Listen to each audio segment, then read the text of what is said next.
My name is Marion Foster. For 41 years, I was the head librarian in Cedar Creek, Oregon, a town that smells of rain-soaked earth and cedar smoke even on the sunniest of days. My life has been one of order, of quiet purpose found in the hushed aisles of the written word.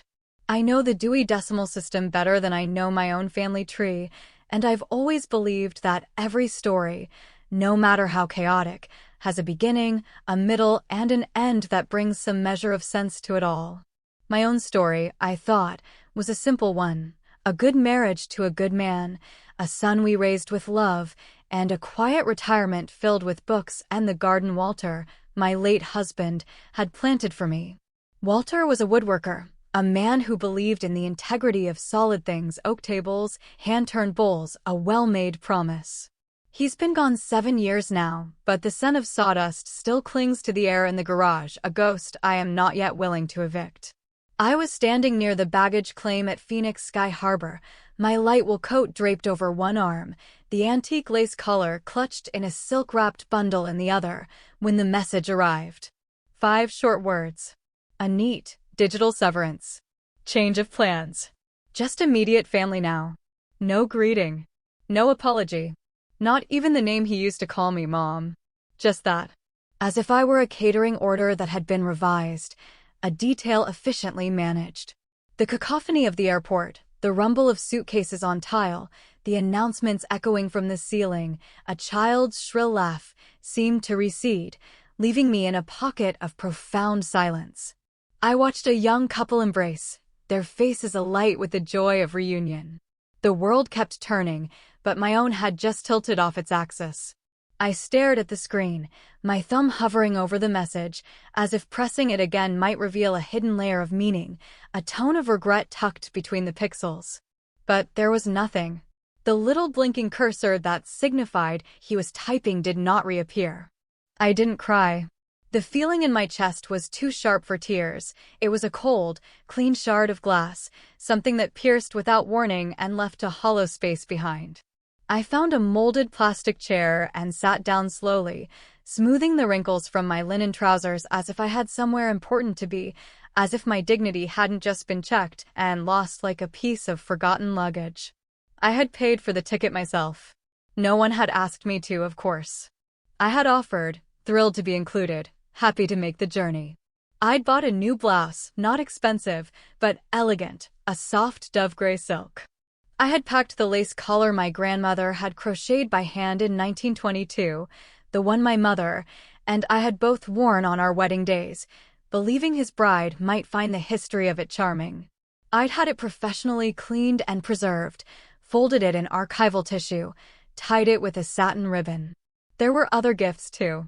A modest check tucked inside a card with a watercolor of desert wildflowers and a small, heavy box containing the silver compass Walter had given me on our first anniversary, engraved with our initials and the words, "My True North." I had thought it a fitting gift for a new beginning. Now all of it sat beside me in my sturdy, four-wheeled suitcase, a museum of wasted sentiment. He knew I was coming. He knew I'd booked the flight, the rental car, the quiet hotel near the botanical gardens. He knew I was bringing the color. He had waited until I had landed, until I was standing on the hot, unfamiliar soil of his new life. And then, he had erased me with a text. I read the message one more time, searching for a loophole, a misinterpretation. There was none. It was exactly what it was. I zipped up my coat, the wool suddenly feeling too heavy, and rose from the chair, pulling my shoulders back, holding myself straighter than I felt. Perhaps someone was watching. Perhaps the universe was. And I was not about to let either of them see me crumble. The line for the rental cars was mercifully short. The agent, a young woman with a kind smile and impossibly bright nail polish, processed my reservation with practiced efficiency. "Here for a special occasion?" she asked, her voice bright. I managed a tight, small smile. I said. The silence in the car on the way to the hotel was a balm. The city of Scottsdale rolled past my window, a landscape of terracotta roofs, immaculate green lawns defying the desert, and palm trees standing like stoic sentinels against a sky of impossible, searing blue. It was nothing like Oregon. It was too bright for a day like this, too beautiful to contain the quiet devastation I felt inside. At the hotel, I checked in, declined help with my bag, and stood in the cool, anonymous room for a long time, not moving.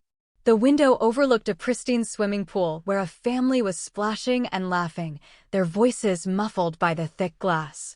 It was not the view I had imagined when I'd booked it, full of quiet contemplation. I unpacked the lace collar first, laying it gently on the pristine white duvet, its delicate threads a testament to a time when things were made to last. Then came the compass, then the card. I arranged them in a row on the desk, like evidence in a case for which there would be no trial. And then I sat in the armchair by the window and stared. He wasn't always like this. That is the thing that settles deepest. He used to bury his face in my neck when I dropped him off at preschool. He used to bring me dandelions from the yard, his small hands stained green, presenting them as if they were roses. He used to sit on a stool in the kitchen while I kneaded bread, asking me questions about the stars, about why rain smelled the way it did, about his father's work with wood. I don't know what I thought. That weddings were for family. That mothers were a part of that definition. That being the one who held his hand through chickenpox and heartbreak meant something permanent. That he would want me there, standing quietly in the back, my heart full of love for him. Instead, he had unmothered me with 5 words. And still, I didn't cry. I sat there until the desert sun bled from gold to a soft, bruised purple and the lights around the pool flickered on.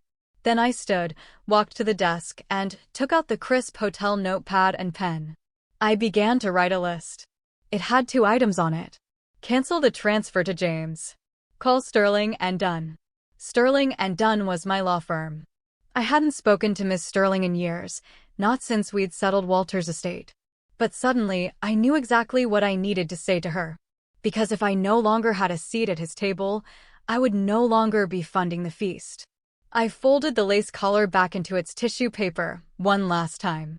Then I placed the silver compass inside the box with it and closed the lid, not with tears, but with a resolve that felt as solid and real as the oak table sitting in my dining room back home. That first night in Scottsdale was the longest of my life. Longer than the night Walter died, because then, grief was a companion. This was an emptiness, a void where a relationship used to be. The hotel room was silent but for the hum of the air conditioner, a sterile, monotonous sound that did nothing to fill the space. I had unpacked my things out of habit, a lifetime of order asserting itself over chaos. The dove-gray silk blouse hung in the closet, a ghost of the woman I was supposed to be for the weekend, the proud, loving mother of the groom. Now it just looked forlorn. The box containing the lace collar and the compass sat on the nightstand. I couldn't bring myself to put it back in the suitcase. It felt like a betrayal of the women who had come before me, of the love and intention woven into its threads and etched into its silver. My grandmother, Alice, who worked her fingers raw to make it during the lean years. My mother, Grace, who wore it with a quiet, determined joy. I had brought it here with so much hope, a tangible link in a chain of resilient women. I made myself a cup of the complimentary chamomile tea, which tasted of paper and disappointment. I sat in the armchair, the cup warming my hands, and watched the perfectly choreographed dance of water and light in the pool below. Somewhere in this sprawling, sun-drenched city, my son, James, was likely at his rehearsal dinner. He would be charming, I knew, raising a glass of wine that perhaps one of my past financial gifts had inadvertently paid for. He would be surrounded by his new family, the one he had chosen, the one I apparently didn't fit into. I wondered if he'd thought of me at all after sending that text. Had there been a pang of guilt? A moment of hesitation? Or was it simply a task completed, a loose end neatly tied off, a relief? That was the cruelest cut, not the exclusion itself, but the chilling possibility that it had cost him nothing. I picked up my phone. No new messages.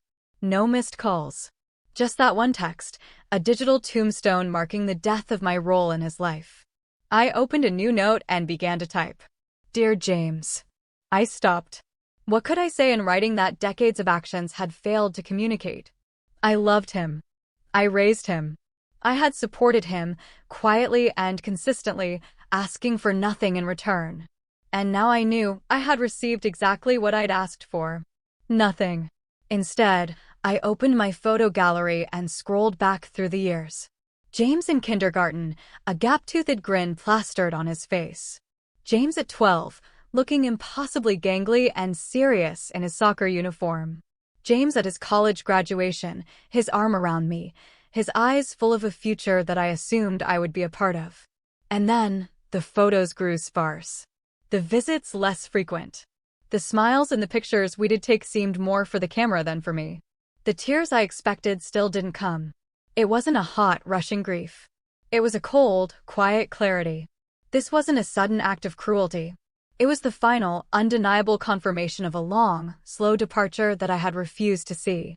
And then, sitting in that stiff, impersonal chair, a strange thing happened. Around midnight, a thought surfaced, quiet but distinct. Maybe this is a gift. If I hadn't come, if he hadn't sent that text, I might have spent another decade pretending. Sending money into a silent void, waiting for calls that only came when a bill was due, carefully curating my conversation to avoid any topic that might make him uncomfortable. Maybe this sharp, brutal moment was the only thing that could have shaken me awake. The quiet, steady voice of my husband echoed in my memory, something he used to say when I was fretting over something small. "You're not an afterthought, Marnie." The thought startled me with its clarity. I stood up and poured the cold tea down the sink. I pulled the extra blanket from the closet and laid it at the foot of the bed. I went through my nightly routine, brushing my teeth, washing my face, smoothing moisturizer onto my hands, not as a robot, but as an act of deliberate self-care. I slid between the crisp, cool sheets of the bed. I was alone. But for the first time, it didn't feel like abandonment. It felt like I was remembering something vital. I belonged to myself. I always had. And if no one else was going to honor that, then I would have to be the one to start. My granddaughter, Lily, called the next morning. I was sitting by the window with a cup of real coffee from the lobby, trying to decide what to do with the day I suddenly had all to myself. When her name flashed on the screen, a warmth spread through my chest. At least one person in this family still thought of me. "Grandma?"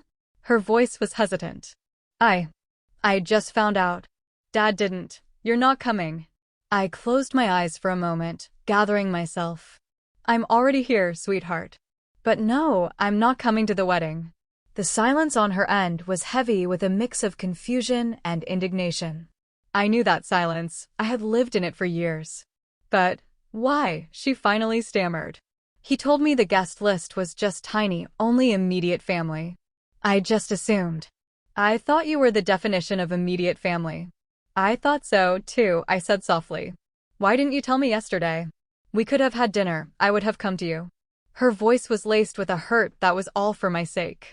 "Because I didn't want our first visit in a year to be about him," I said, the truth of it surprising me. "I just wanted to see you, Lily. Just you." I could hear her pacing. She'd always been a pacer, even as a little girl, walking in circles when she was trying to work through a big feeling. He never said a word. Not one word about you not being welcome. How could he do that?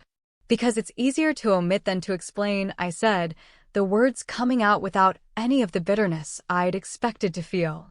"And because he assumed no one would question it." "Well, he was wrong," she said, her voice sharp. "I'm going to question it. Right now." "No, Lily." The word was gentle but firm. I could feel her stop on the other end of the line. "No," she echoed, confused. "This isn't your battle to fight," I said. "This is between your father and me. And I've already decided how I'm going to handle it." She was quiet again, but this time it was a listening quiet. "What are you doing?"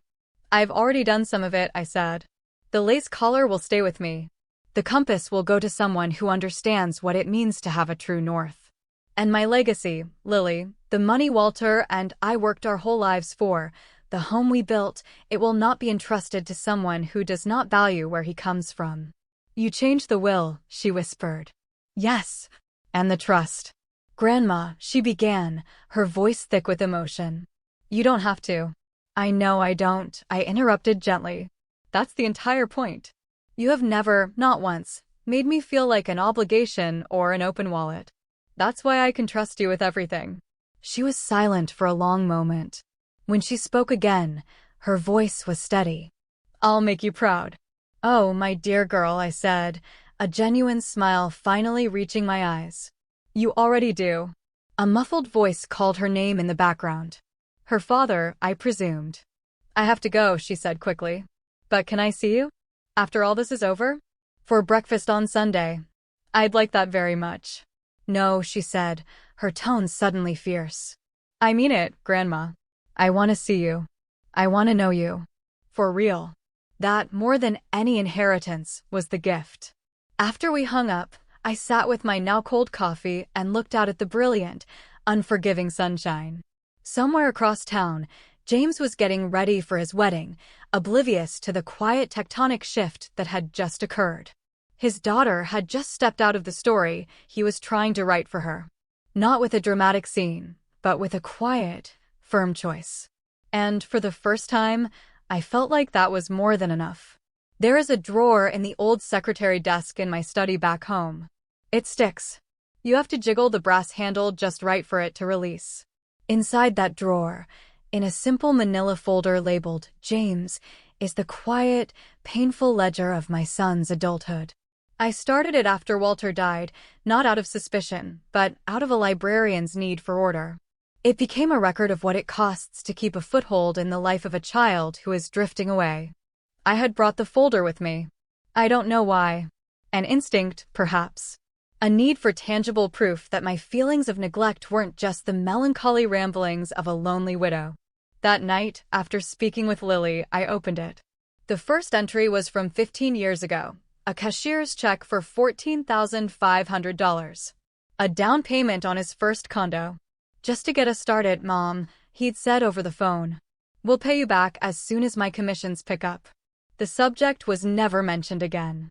Next, a series of credit card statements from a decade ago, totaling $7,240. He'd been laid off from an architectural firm, and his wife, he'd explained, was stressed. I remember sitting at my kitchen table, my own budget stretched thin on my pension, and transferring the money from my savings. You don't let your child drown if you have a life raft. Then came Lily. My beautiful, bright Lily. I had offered to start a college fund for her. "That's a great idea, Mom," James had said. "But we've got it covered." They hadn't. Instead, the folder holds receipts for things I'd sent. A top-of-the-line car seat, a crib, a payment to a pediatrician's office for a bill their insurance, surprisingly, didn't cover. There was more.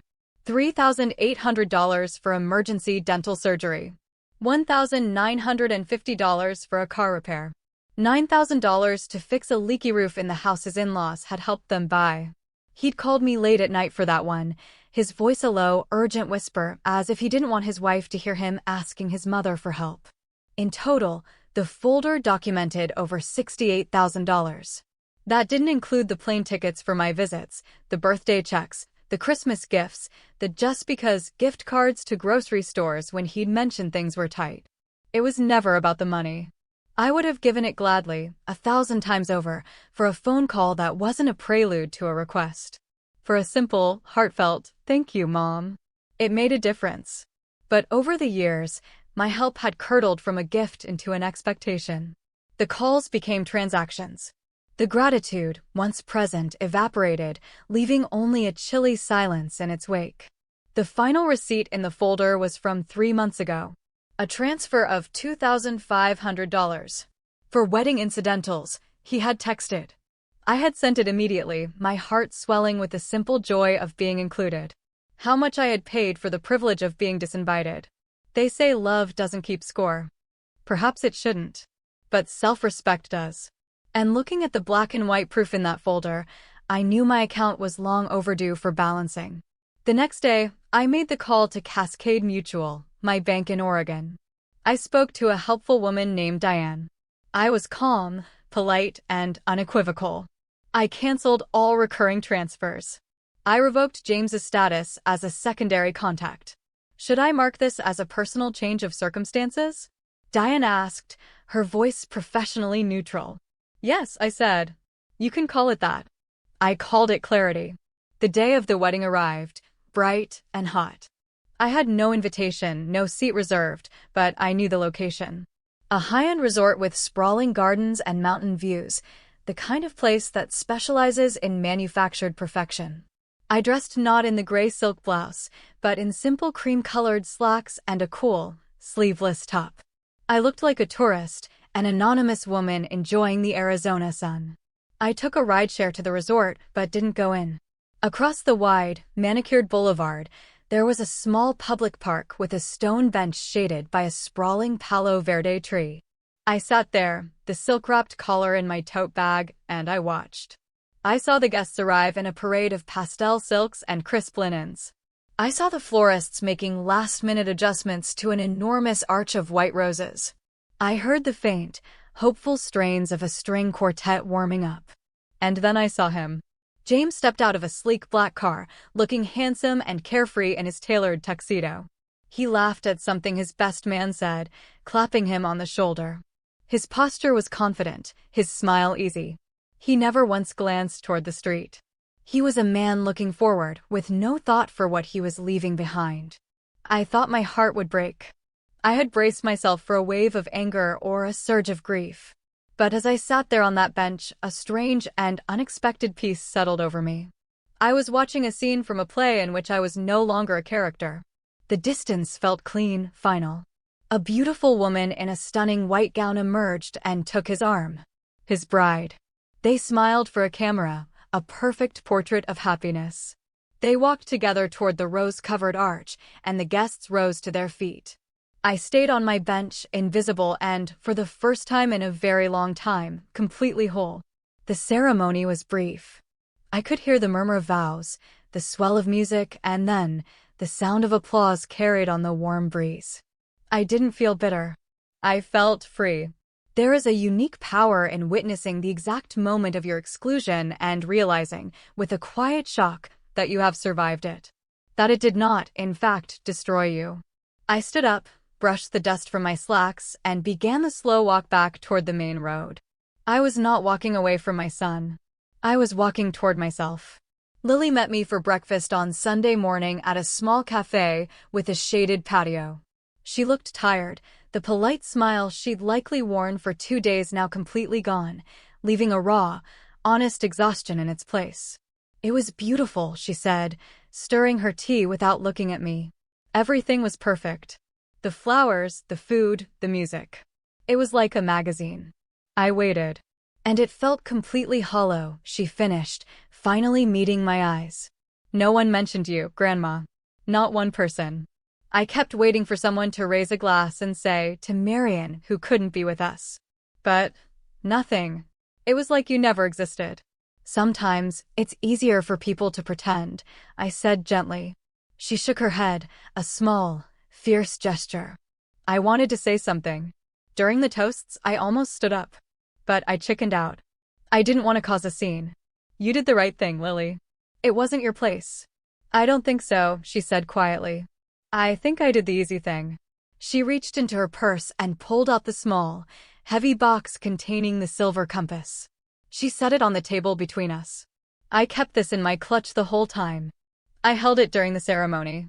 It felt solid. It felt like I was holding on to something real. I pushed it gently back toward her. It's yours, my dear.